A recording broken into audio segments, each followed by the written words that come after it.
What is going on, guys? It is time for another episode of the Chasing Waypoints podcast. And that is right. We're back.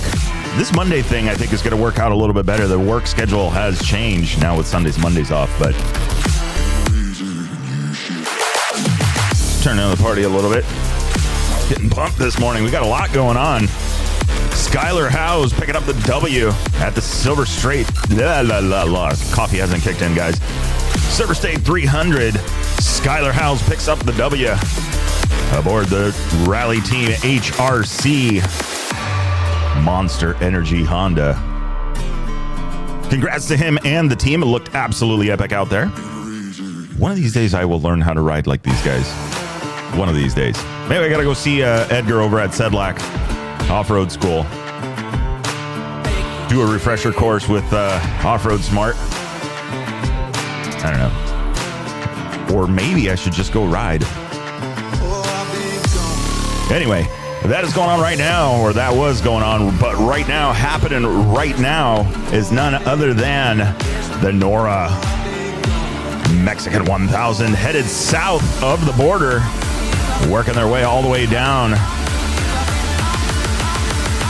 Lots and lots of stuff going on there. First day under their belt.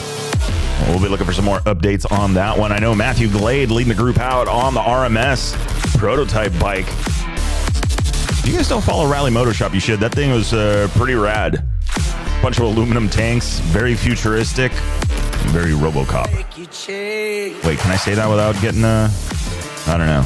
As we continue to smoothly turn down the party, if you guys read today's title, you know what is going on. We have got part 2 with Willem Avenant talking about Decoding Dakar and how things have been going. So we definitely want to get you guys queued up for that one here in just a few moments, but a lot going on.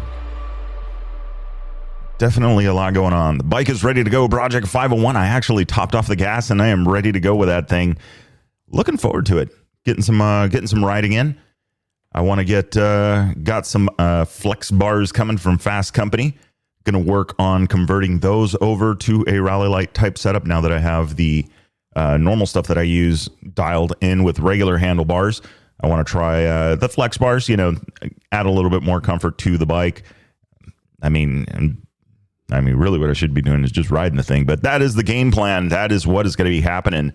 Looking forward to do that. And then getting a, I think we're going to do a formal episode.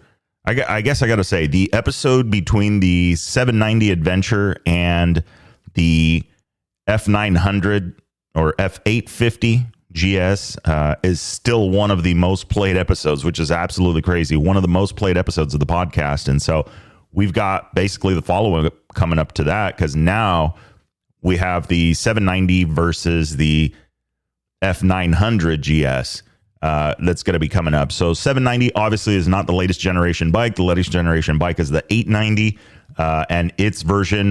They've added some subscription stuff, some pay-as-you-go stuff on the KTMs. Obviously, they've added a little more power, a little more displacement, upping the CCs up to now, what is it, 890? I'll have to look at the actual CCs, and I'm going to actually compare the actual CCs of the 850 because both bikes now are kind of making changes to the same platform. They haven't reinvented the wheel, so a lot of the stuff from the F850 will work on the F900 from BMW Motorrad. So there is a lot of similarities in there. The tuning and the refinement and things like that have definitely changed and gone up.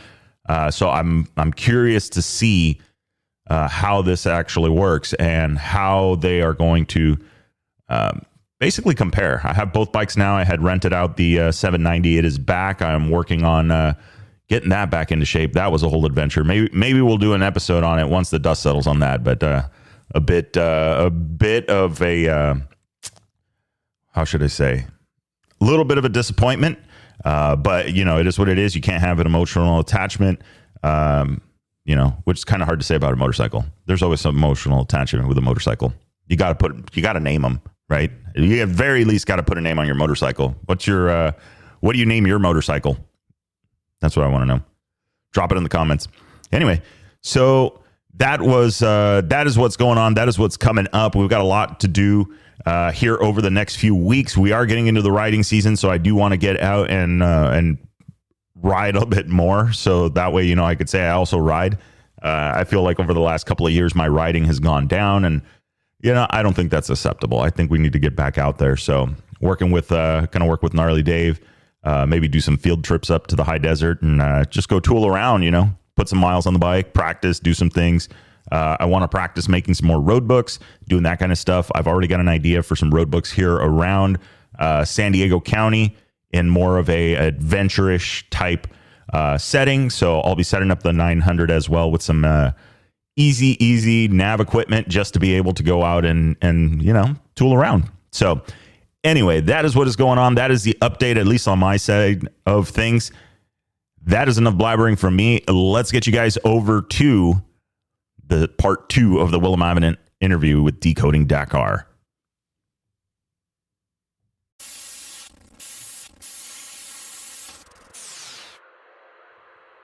We interrupt this program to bring you a special report.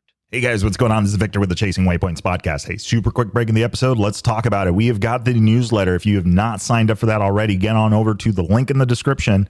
Head on over to the website and get signed up. So looking to bring you guys information on both Chasing Waypoints upcoming episodes, rally schools, rally events coming up, videos, all the stuff that we've got going on in the rally community here in North America and abroad. We're looking to share that with you guys. So if you haven't already, jump on over.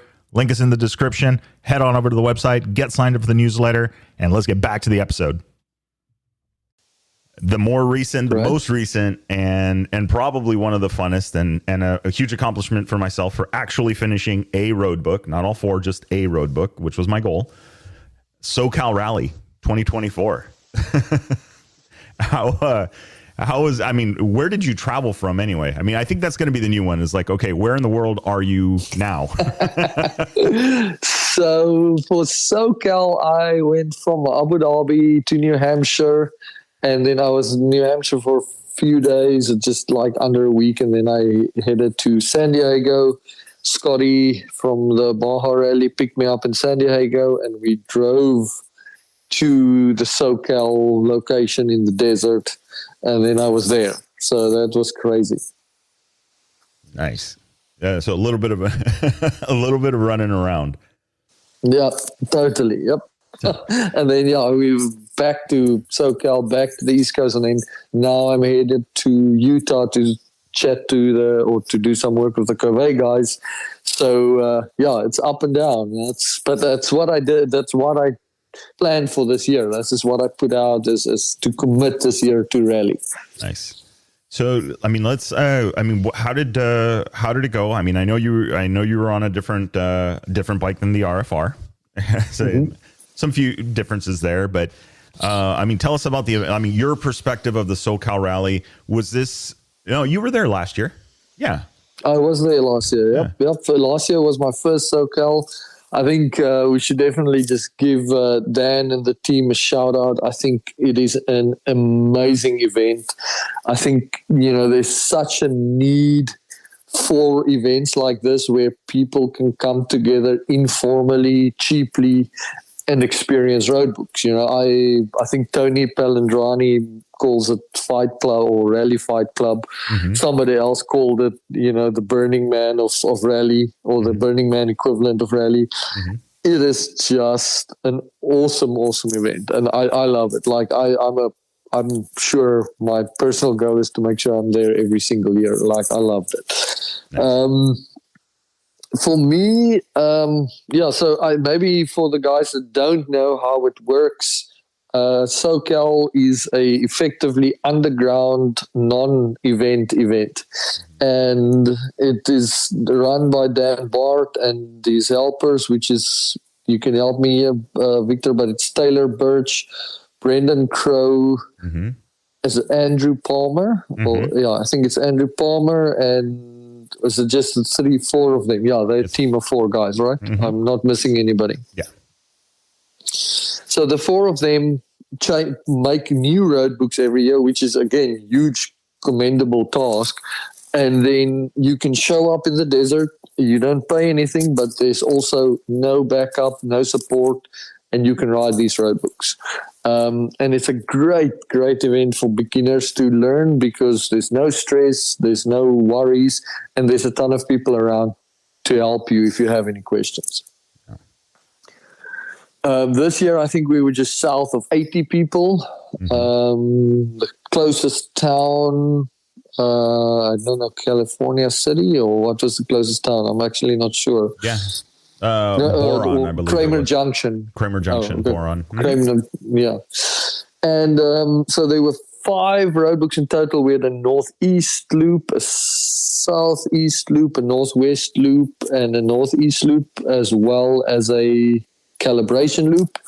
And the big news for me there was that I was on a Covey 450 Rally Pro that I used from Covey USA. They let me ride it. The standard Rally Pro is the standard bike with a race ECU and a race exhaust. And coming off the RFR, it was really incredible for me. It was a really cool bike. And the biggest thing, in our previous episode, we were talking a little bit about the RFR, and I didn't get into how difficult it is to steer an RFR. I have a friend of mine, Sharon Moore in South Africa. I sent him a message, and after the first time I rode the RFR on the shakedown, I was like, how do I steer this thing? And he's like, just with the back wheel, like you just have to you have to spin it around the corners. It won't turn. I was like, damn. So getting from the RFR onto the Covey, I think the biggest takeaway for me and the biggest thing for me was how cool or how easy the Covey handles compared to the RFR. It's insane. The Covey handles like a dirt bike, whereas the RFR handles like a massive rally bike. And that was a big surprise for me because you can obviously do way tighter stuff. And also the stability, again, that's not something we discussed about the RFR. That's also in the article that I'm busy writing with, is the RFR has got a wobble that, at a certain speed, if you go a certain speed and you hit any disruption, whether it's a rock or a dune or a step or anything small, the bike will just throw you off.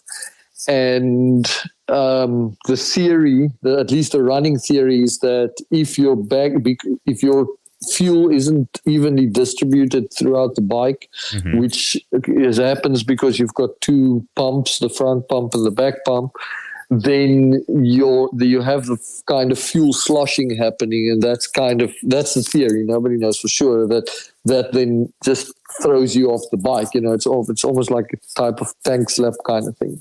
Ugh.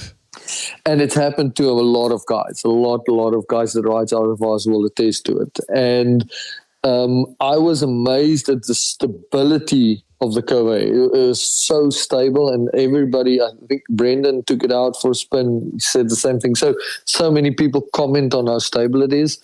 And again, not being a mechanic, just the theory that I have is that because it has 1 pump, your fuel distribution is always even. But that's just my kind of amateur take on it. So that makes the bike feel more stable. Some of the top guys on the RFRs are actually running a special foam in the tanks to stop the fuel from sloshing. Okay. So it'll be interesting to see how it develops. But yeah, in short, 3 days on the Covey. Really loved it. I cannot say anything bad about the bike. Obviously, it doesn't have the same amount of oomph as the RFR, but for my riding style, more than enough. And I'm really excited to kind of do some more riding on the bike and kind of bring you guys a honest, true opinion of what I think about the bike. Yeah. I think that that's important, and especially.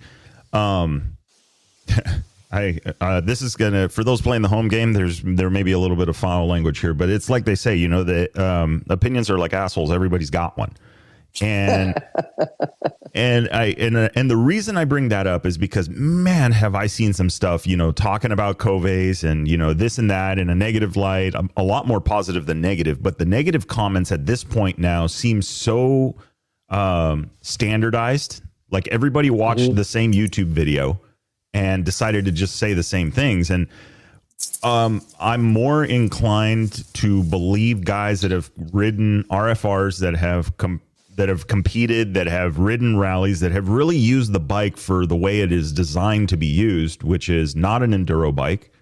It is a traveling adventure bike with a more race oriented design.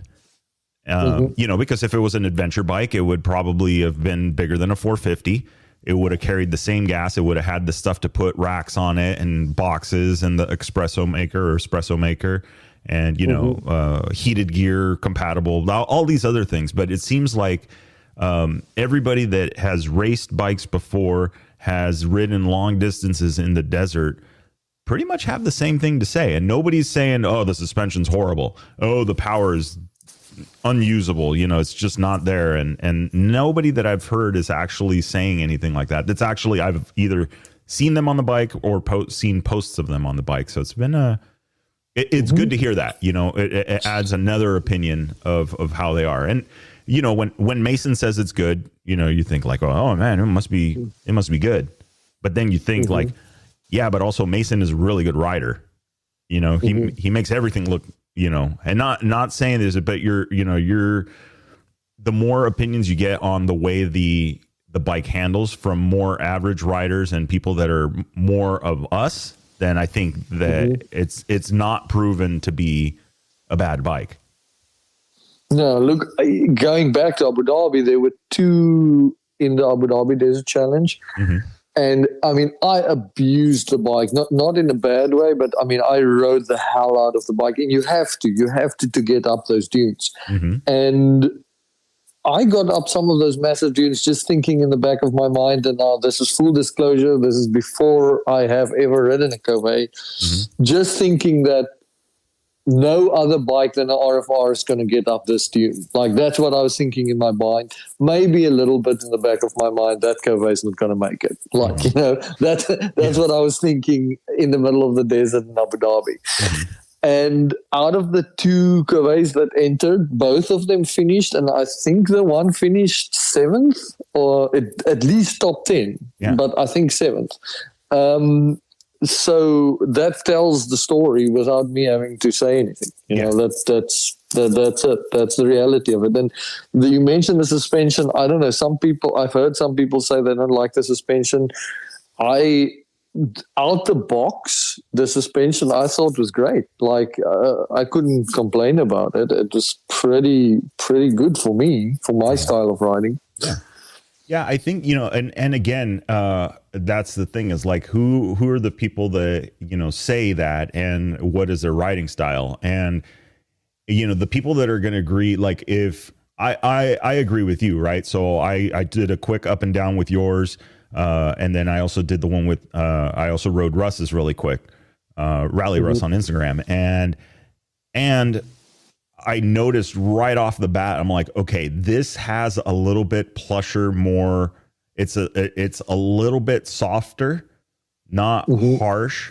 So to me, I feel like it's a bike that is it's hydraulically dampened more than it is spring dampened. Like it doesn't feel like a harsh spring is in there. It feels like it's just going to absorb things a little better. But then again, I am heavier. There's no way that when they designed this bike, they decided that I was going to be the average weight rider for it. And on my bike, I made it a bit softer as well after the first day. So there's a lot to play with there. Yeah, which is so that and that is that's super important. So I don't know. I think anybody I will probably, I think it is safe to say that it is short of the opinion on suspension being either upgradability like, oh, we opened it up and we're not able to upgrade it to anything, or we're not able to revalve it, which, I've had that happen, like with the BMW stuff. When I had my F850 and I was trying to get the suspension done on it, there's nothing that they could do inside of it, and so I haven't heard that from the Coveys. I've heard the opposite, that they are actually highly tunable, and then I haven't heard anything in terms of wear. I think at that point, anything else other than that is personal opinion and is user, not error, but it literally really depends on the use case, the rider ability, and all of these other things. So, I feel like it's an invalid point to say, oh, the suspension's harsh. Yeah, but I could send you on my bike that's been worked over, and you'll say, man, that's way too soft, and I think it's still borderline harsh. Exactly. So it's like you say, everybody's got an asshole. so it'll be super interesting to see how this develops. But the other thing that I think people don't talk about enough on this bike is the fact that, and again, I'm a motorcycle fan, right? I'm not necessarily brand loyal. My thing is what gets people out riding, and I love my KTMs. I've had KTMs my whole life. But whenever you buy a bike, to get it at least rally ready, you have to spend a ton of money.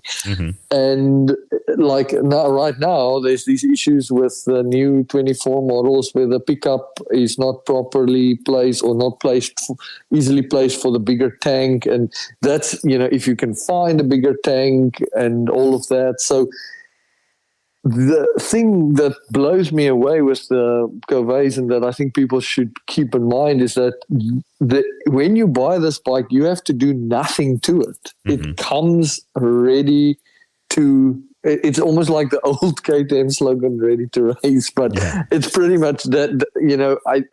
I don't have to change the suspension. Like, I don't, the new KTM, well, I don't know the newest 24, but, the 21, 22, 23 suspension. Like, I know people that put their old open cartridge 2012 suspension on those bikes just because they don't like the new suspension. You have to put a bigger tank on. You have to put a nicer seat on. You have to put a fairing on. You have to put a tower on. You have to put an extra back tank on. It just never stops. There's always this stuff. So irrespective of how the bike rides and all of the other stuff, just one thing that I really like about the bike is that it is a turnkey solution that I could take down to Baja or Sonora. And at the same time, I could go on a 1,000-mile adventure ride with it, which is insane. Without having to do anything, without tightening or loosening a bolt or taking off any parts. It's just the bike. Yeah, it's.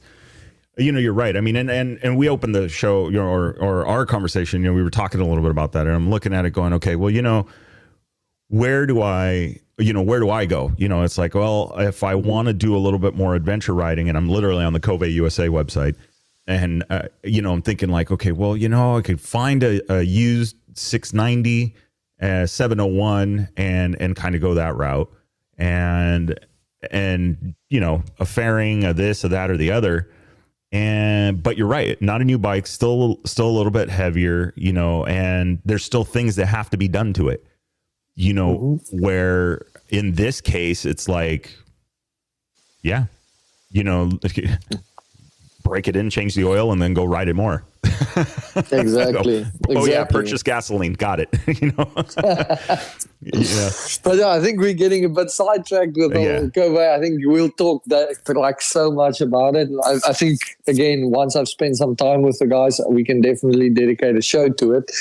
But SoCal, it was just so good to see everybody. And, I kind of see SoCal as the event where, if you're serious about rally in the US, that's where you go, because that's where everything happens, and you get all the news that's not published on social media, and you get to see everybody. And some of the people you see once a year, some of them you see once every 3 months. And yeah, it was so great. And, I want to take this opportunity to thank everybody that was there.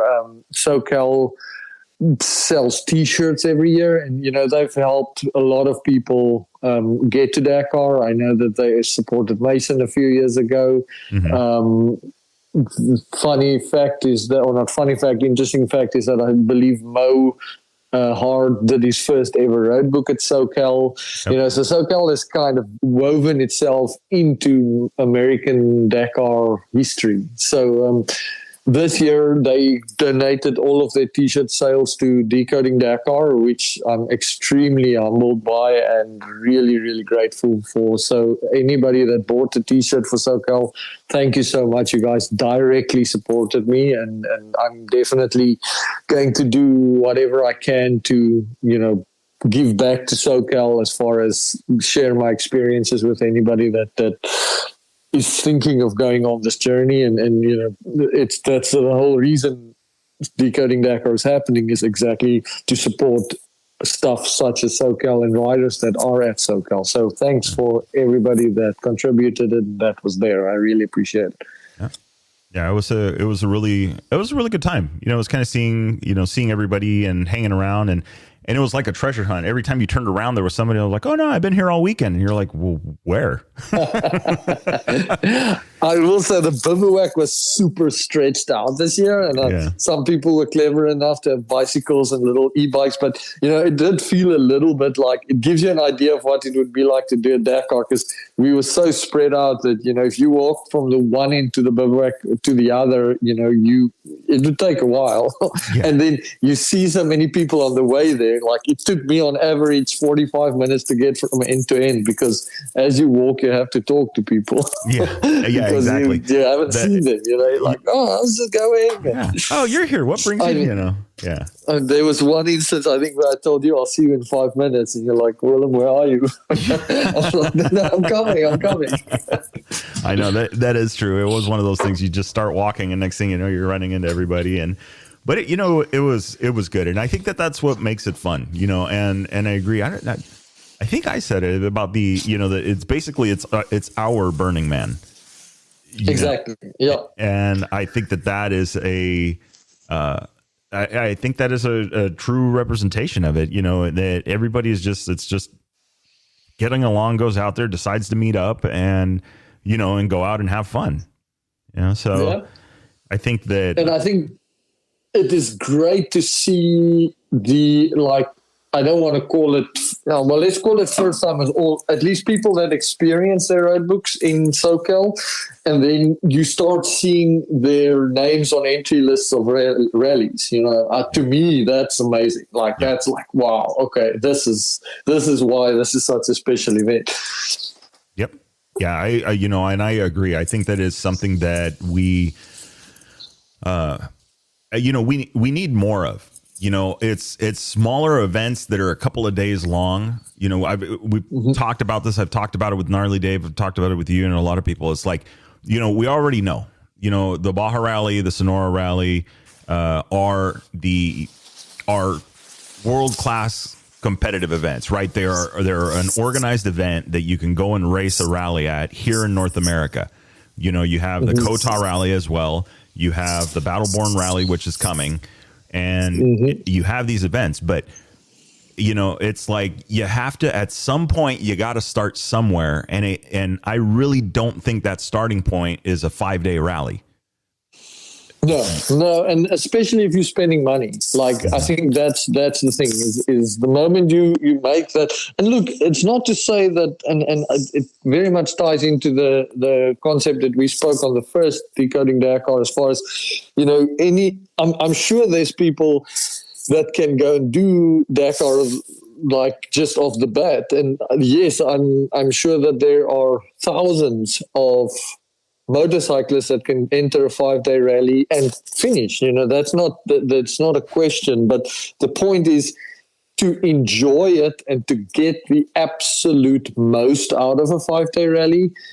It isn't necessarily the best idea, which a lot of people do, and there's nothing wrong with it, to just show up and do it, because you just learn so much. Your learning curve is just so steep, and the risk of not completing is very, very high. So there is so much space for events like this, or something like you said, smaller. That's not a 5-day event, to act as a buffer, so that when you do enter that 5-day event, because what it's going to do is it'll raise the entire profile of all of these, of the Baja Rally, Sonora Rally, Kota Rally, because the quality of the guy, of the entrant that shows up, is a guy that already knows what he's doing.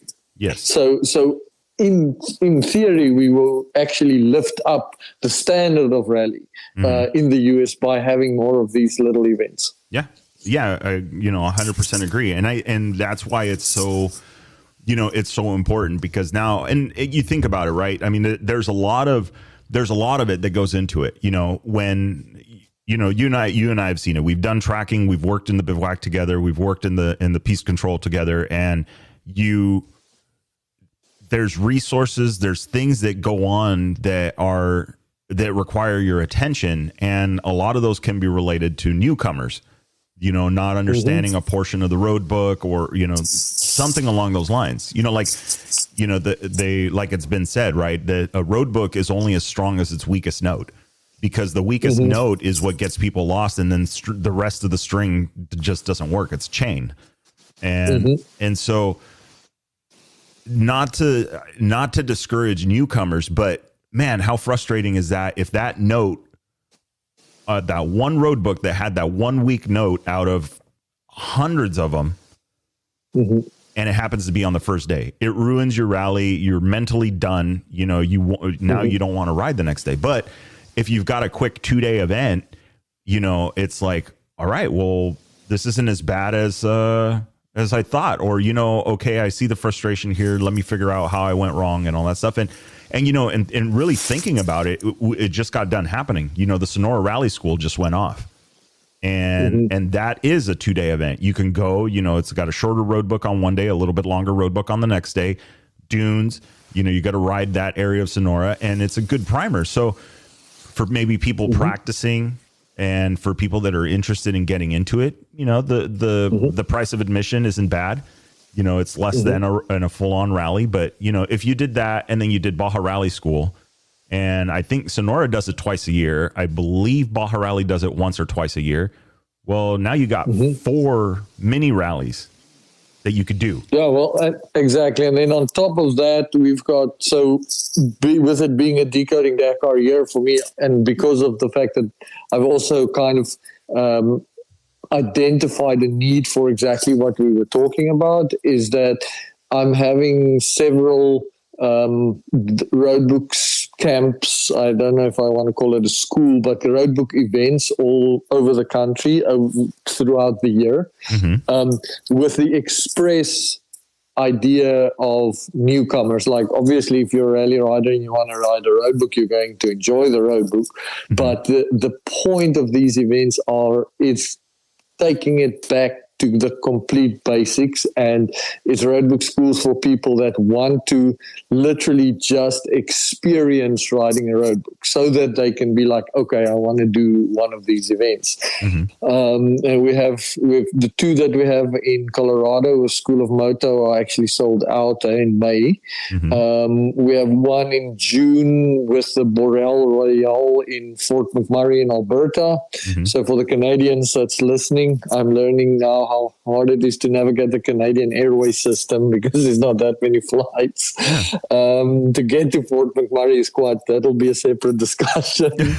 But we've got Fort McMurray in June. I've got Namibia in July, which is insane. Anybody that I'm going to take all of the stuff that I've learned in Abu Dhabi, and I'm going to kind of include that, because we've been doing the Namibia Road Book School for a while, but we're going to be including everything that I've learned into the Namibia Road Book School this year. So that one is the only one that's not really for beginners, but that it would, if you want to experience Abu Dhabi without having to race it, then Namibia is a good middle ground because it's the same type of terrain and it's the same size of dunes. September for the adventure bike guys, we have something in the Black Hills of South Dakota where, again, with the help of digital road books, the route would be more towards, more towards adventure bikes. And that's in September. And then we did, there's very few things. I know Todd Zacher is doing stuff on the East Coast. I have not been able to make it down to one of his events, but because I spent so much time in New Hampshire, we actually have just a 1-day ride in New Hampshire. So if anybody's listening from the East Coast in New Hampshire, we're going to have a 1-day intro to rally road book in early June. Nice. For anybody that's interested. Yeah. And it's just a group of guys coming together riding. There's no money involved or anything like that. It's just to experience road books. Okay. Nice. So between all of that, and then, like you say, Todd stuff on the East Coast and Sonora and Baja, there's a ton of opportunities for guys to learn. Mm-hmm. Good. Yeah. I mean, and that's the important part is like, I think that, I'm just thinking, sitting here, I'm like, okay, I need to do, what would be really good is to create a hub for these schools and mini events that are happening, on the website for people to be able to find this stuff. Cause that's the other thing too. Or you could sign up for the newsletter. If you sign up for I got to start putting these things into the newsletter so that people know like, hey, these are the events that are coming.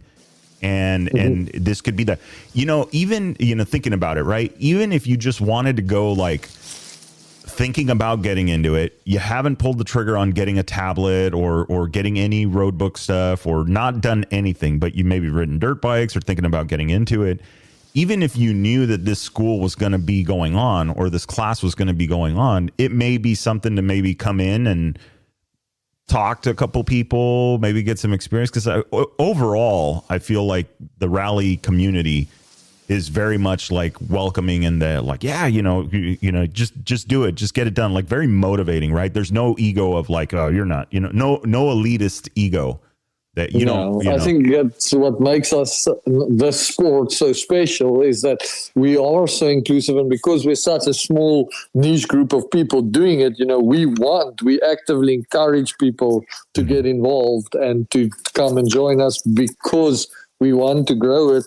And because of that, I mean, I see it as we're definitely some of the most welcoming motorcyclists out there, in my opinion. Yeah. And that's all over the world, not just in North America. Mm-hmm.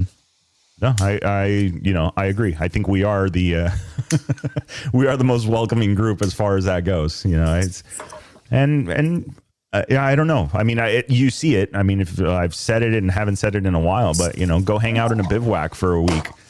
Or a couple of days and just watch what people do. And you'll see that, it's like everybody's getting along with everybody. There's bench racing going on after and talking about waypoints missed. And, it's it'll never be the same again. No, nope. I mean, that's, I love that part of it. So excellent. So let's see what else. Okay. So SoCal Rally is done. We've got a lot of events coming up. You're working your way over to Utah here in the next few days or few weeks. Yep. And then you got the school with the road book camp, right? Coming up with Donnie, the School of Moto. Yep. School of Moto. They're calling it Rally Schools, SKOOL, just to fit in with School of Moto, so that's pretty cool.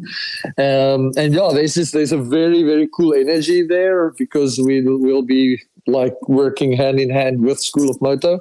Mm-hmm. And that's the terrain out there. I mean, I did the Dakar Rally, but I was racing the Dakar Rally, so I never kind of looked up.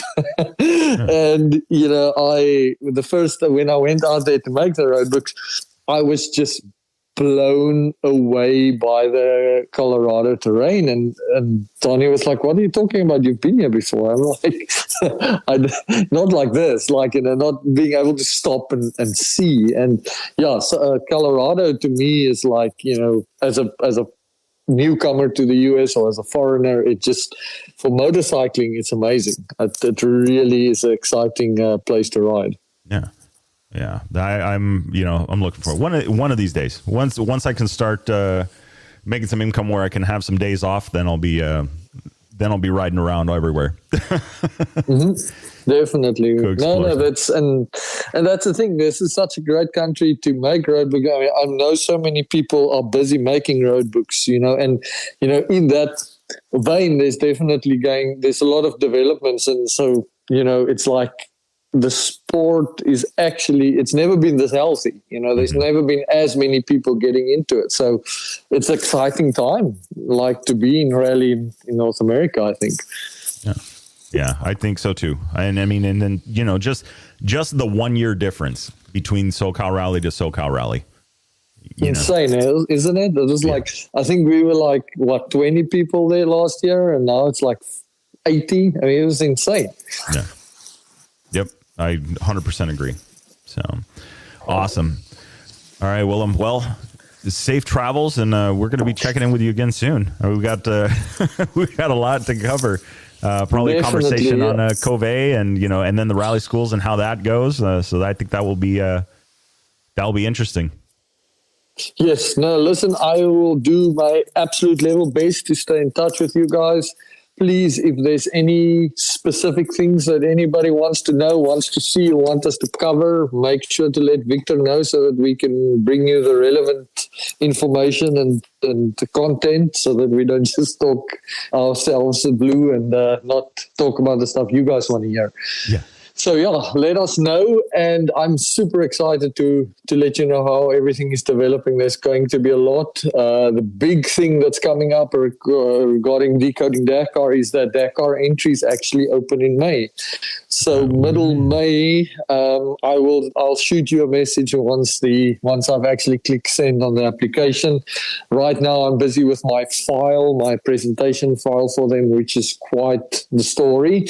And then the big wait starts. So we will have to get out some peanuts and see how that ends. Yes. But exciting 100%. times ahead. Oh man, it's gonna be good. It's gonna be a lot of fun. Great. Well, as always, Victor, thank you so much for your coverage of Decoding Dakar. Thank you for everything you're doing for rally in general. And it's great to see you out in SoCal. And hopefully I'll see you sooner rather than later. Yeah, absolutely. My pleasure. And yes, absolutely. Got to do some more riding. Awesome, man. All right, Chat sir. soon. Enjoy. See ya. Okay. Bye. All right. So that was Willem Avenant. Part two of the conversation. We had to divide it up into two. Had to do it. But I think it's absolutely awesome. There's a lot going on. We're excited. Here we go. We're getting close. He's got points. He's getting everything. We're getting to the point where the Dakar is opening up its registration, and it's going to be a good one. So let's see how this shakes down. So what do you guys think? What's the next one? Have you signed up for the newsletter? Because every time we talk and I get more ideas, it sounds like we need to be doing more of this or that or the other. And well, we're going to be doing it. So next up, we're going to try and get more of the rally school events. When are the schools coming? So we know, so you guys can plan on attending. We can get some recipes going for you, so you know what you need to be able to go attend one of these events and have fun. So let me know if you guys got any specific questions that you want answered. If you're on Spotify, hit that Q&A section. Let me know what you're thinking. If you're listening to this on YouTube, hit the comments. Figure out, put up a comment there. I'll reply there to you. If you're on any of the other platforms, and I believe we're up to 12 now, any of the other platforms and you guys are listening to us worldwide, do not hesitate to hit us up on Instagram at Chasing Waypoints. Send us a direct message, and we're happy to help you on that one as well. So don't forget, chasingwaypoints.com. Scroll on down. You can get on the newsletter. You could also request additional information. So hope everybody is doing well. And remember, it'll make sense when you get there. Enjoy the ride.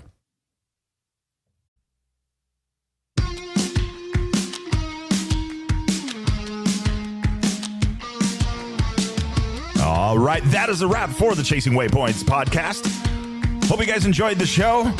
Looking forward to our next one coming up. Remember, if you are out riding, do not forget to tag us at Chasing Waypoints. Hashtag Chasing Waypoints. And if you haven't already, get on over to the website, get signed up for the newsletter, The Bivouac. North America's rally raid and adventure riding newsletter. Hey, let's have some fun. Let's find out what are you guys up to. Let's get you featured. If you're a brand and looking to get supported, get some eyeballs, get some ears on your business. Absolutely, hit us up. Send us a message at podcast at Chasing Waypoints. But anyway, that is a wrap. Remember, shiny side up. See you guys.